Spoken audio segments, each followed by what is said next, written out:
যিনি চলনাইন শরীফ সৈয়দপুর মাদ্রাসা চলনাইন শরীফের ছাত্র ছিল।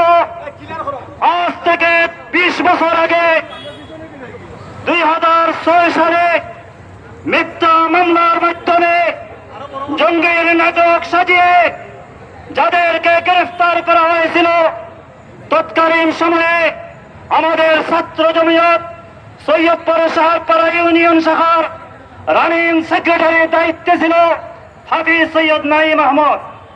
হাফিজ সৈয়দ নাঈম আহমদকে গ্রেফতার করে দীর্ঘ 20 বছর কারারুদ্ধ করে রাখা হয়েছিল।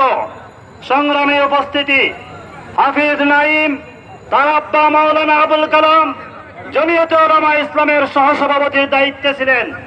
তার নানা তাবলীগের মুরব্বী, তাবলীগের শীর্ষ মুরব্বী ছিলেন হাফিজ নাঈম। অনৈতিক দেশবিরোধী কোনো কাজের সাথে জড়িত ছিল না। সংগ্রামে উপস্থিতি, হাফিজ নাঈমকে যখন 20 বছর কারারুদ্ধ করে রাখা হয়, সেই দীর্ঘ কারারুদ্ধের সময় তার আব্বা ইন্তেকাল করেন। তখন তার আব্বার জানাজায় তাকে উপস্থিত করতে দেওয়া হয়নি।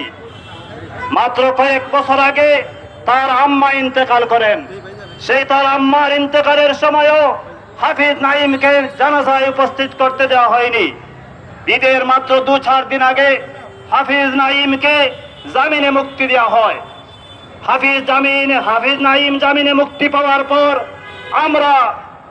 আমরা মনে করছিলাম এখন আর আওয়ামী লীগের ফ্যাসিস্ট আওয়ামী লীগের সরকার যেহেতু নেই, হাফিজ নাঈম পুনরায় আবার কোন চক্রান্তের বেড়াজালে আবদ্ধ হবে না। কিন্তু জাতি উলামায়ে কেরাম মুবারক কিভাবে গতকালকে এই যে আদালতে একজন হিন্দু, আমরা জানি এই হিন্দু একজন ইসকনের সদস্য, আমরা জানছি, এইটা আমরা সঠিকভাবে বলতে পারি না, কিন্তু উনি একজন হিন্দু। উনি একজন হিন্দু, আমরা জানছি, বিভিন্ন মিডিয়া আসছে যে উনি ইসকনের সদস্য।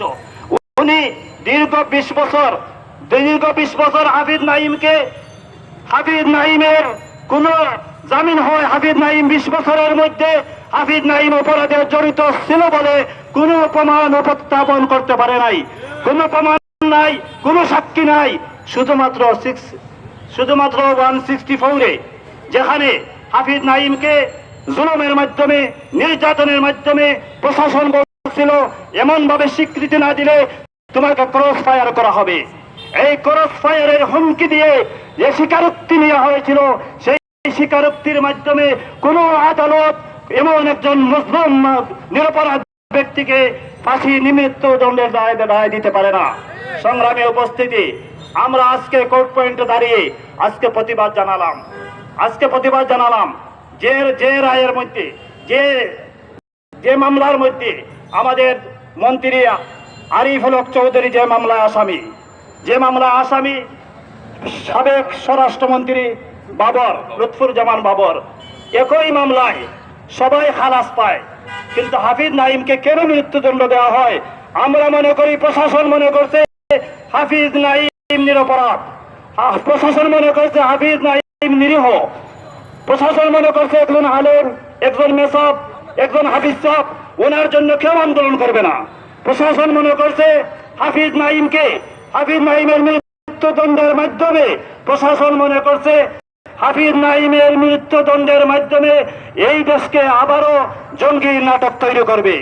এই দেশের আলেম ওলামা এবং মাদ্রাসাকে জঙ্গি বানানোর পায়তারার জন্য, নীল নকশা বাস্তবায়নের জন্য এই রায় সুপরিকল্পিত দেওয়া হয়েছে।